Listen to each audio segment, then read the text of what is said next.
పహల్గామ్ దాడి, దీని గురించి మనందరికీ తెలిసిందే. ఈ దాడి జరిగిన తర్వాతే central government operation Sindoor start చేసింది. అయితే అక్కడున్న వాళ్ళు హిందువులా కాదా అని తెలుసుకొని మరీ షూట్ చేశారు అనేది పహల్గామ్ దాడిలో కీలకమైన అంశం. సరే, మరి ఈ దాడి ఎవరు చేశారు అంటే ఆల్రెడీ కొంతమంది మేమే చేశాము అన్న పాయింట్ ఆఫ్ వ్యూలో బయటకు వచ్చినప్పటికీ కూడా ఇప్పుడు దీని వెనుక ఉన్నది పాకిస్తాన్ అని ఈరోజు అనుమానం కాస్త నిజమయ్యే సూచన కనిపిస్తుంది. ఎందుకంటే వాళ్ళ దగ్గర ఎవరైతే అనుమానితులు ఉన్నారో వాళ్ళ దగ్గర ఉన్న ఫోన్ని తీసుకొని ఆ డేటాను చెక్ చేస్తున్న క్రమంలో అక్కడున్న నెంబర్స్, కమ్యూనికేషన్స్ ఇవన్నీ చెక్ చేస్తే ఒకదానికి చెందిన కన్సైన్మెంట్ ఫైనాన్స్కు పాకిస్తాన్లోని ఫైజల్ అనే బ్యాంక్ నుండి చేసినట్లు ఆ ట్రాన్సాక్షన్స్కి సంబంధించి కొన్ని వివరాలు తెలిసినట్లు తెలుస్తున్నాయి. సో దీని మీద డిస్కస్ చేద్దాం. పాకిస్తాన్ ఎందుకు ఈ విధంగా దాడులకు యత్నించి కవ్వింపు చర్యలకు పాల్పడుతుంది అనే దాని మీద మనతో మాట్లాడడానికి సీనియర్ జర్నలిస్ట్ వేర్లపాటి శ్రవణ్ కుమార్ గారు ఉన్నారు. ఆయనతో మాట్లాడతాం. నమస్కారం సార్. నమస్తే అండి.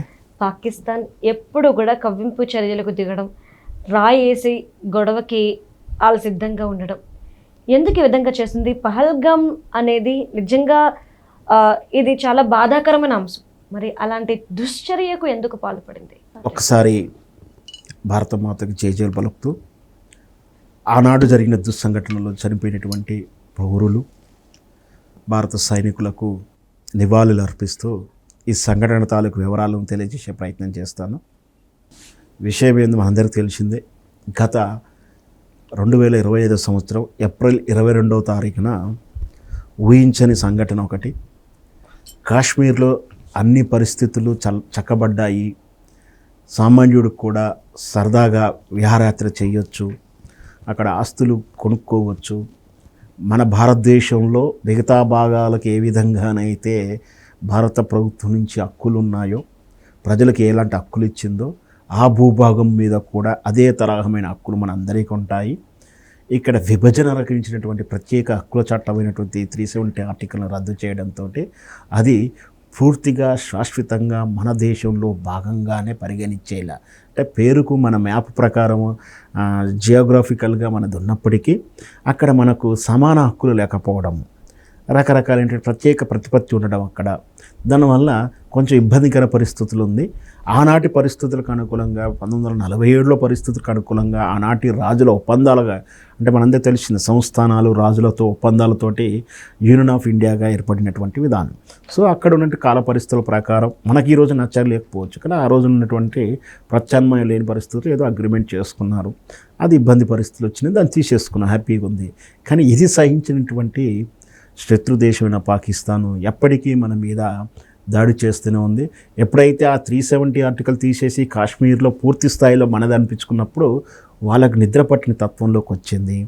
ఎప్పుడైతే మన బార్డర్లో కానీ ఇంకా అక్కడక్కడ అంతా కూడా స్ట్రిక్ట్ అవుతున్నాకు వచ్చి, వాళ్ళ మీద ఒత్తిడి అవుతున్నాకు వచ్చి, కాశ్మీర్ తీవ్రవాదులు ఏరివేస్తున్నాకు వచ్చి వాళ్ళలో కక్ష పెరిగి వాళ్ళు ప్రత్యక్షంగా దాడి చేయడం వదిలేసి ఈ రహస్య దాడులను ఎక్కువ ఎంకరేజ్ చేసుకుంటూ వస్తున్నారు. వాళ్ళందులో భాగంగానే కాశ్మీరు టూరిస్ట్ ప్లేస్లు కొన్ని ఉంటాయి, అంటే మన అందరూ వెళ్ళి చూసి హ్యాపీగా రిలాక్స్ అయ్యి రావచ్చు. కొన్ని కల్లోలిత ప్రాంతంగా ఉంటాయి, కొన్ని రిస్క్ ప్రాసెస్ ఉంటాయి. అంటే కాశ్మీర్ లోయలు, కింద మంచుగడ్డలు ఇవన్నీ ఉన్నప్పుడు ఎక్కువ లోతులకు వెళ్ళకూడదు. మనం సహజంగా అడవిలో కూడా మొత్తం మనం పర్యటిస్తానికి వీలు ఉండదు, ఎందుకంటే కీకారణ్యంలో వెళ్ళలేము కాబట్టి ఎంతవరకు వెళ్ళాలో అంతవరకు వెళ్ళి వస్తాం. అలాగే కాశ్మీర్లో కూడా కొన్ని ఇంపార్టెంట్ టూరిస్ట్ ప్లేస్లు ఉంటాయి. దాంతోపాటు లేదంటే మనకు హిందూ దేవాలయాలు అక్కడక్కడ, అంటే ఇప్పటివరకు అన్నీ నాశనం చేయబడ్డాయి. ఉన్నకాడికైనా కొన్ని దేవాలయాల వరకు ఆ టూరిస్ట్ ప్లేస్ వరకు వెళ్ళేటువంటి ఫెసిలిటీ ఉంది. ఈ మధ్య కాస్త టూరిజం కూడా పెరిగింది అక్కడ. అలాంటి ప్లేసే పహల్గామ్ అని చెప్పేసి ఒక ప్రాంతంలో ఉన్న పలంగా సడన్గా ఈ అల్లరి మూకలు లేదా ఈ ముస్కరులు దాడి చేసేటువంటి కాల్పులు చేసుకుంటూ చేయడమే కాదు, మరీ పేరు అడిగి మతం అడిగి మనం చెప్పరాని భాషలో అడిగి మన సభ్యతా సంస్కారానికి మనం మాట్లాడడానికి ఇబ్బందిగా ఉంది. అట్లా మీరు హిందువా ముస్లిమా అని మొదటిసారిగా దాడి జరిగింది. విధమైన దారుణమైన దాడి ఇది. అంటే గతంలో గోకుల్ చాట్లో కానీ ఇట్లాంటి కాడ జనరల్గా వాళ్ళు బాంబేస్తారు, వాడికి హిందువు చచ్చిపోయి ఉండొచ్చు, ముస్లిం చచ్చిపోయి ఉండొచ్చు, జంతువు చనిపోయి ఉండొచ్చు. కానీ ఇప్పుడు ప్రత్యేకంగా టార్గెటెడ్ మతం వేజ్గా చేసుకొని పర్సన్స్ని అడిగి పేరు అడిగి గుర్తింపులు చూసి మరీ దాడి చేసిన నికృష్టమైనటువంటి రాక్షసత్వమైన దాడే పహల్గామ్ దాడి. దాంతో ఇట్లా దాడులు ఇలాగే కొనసాగితే ప్రమాదం, ఇట్టికి ఖచ్చితంగా బుద్ధి చెప్పాల్సిందని చెప్పి భారత సైన్యం తీసుకున్నటువంటి ఆపరేషన్ సింధూర్ బ్రహ్మాండమైనటువంటి విజయం సాధిస్తూ ఈ కారణమైనటువంటి వాళ్ళని తుదముట్టించేలా మన ఆక్రమిత కాశ్మీరు మన భాగమే కానీ ఆక్రమితంగా వెళ్ళిపోయినటువంటి కాశ్మీరు, అది పాకిస్తాన్ ఆధీనంలో ఉన్నటువంటి ప్రాంతాన్ని అడ్డగా చేసుకొని మన మీద చేస్తున్న కుట్రలను కనిపెట్టి ఆపరేషన్ సింధూర్ నిరాటంకంగా బాంబులు దాడి చేస్తే ఒకే ఒక దెబ్బకు ఈ మూట అంతా కూడా ఎగిరిపోయింది.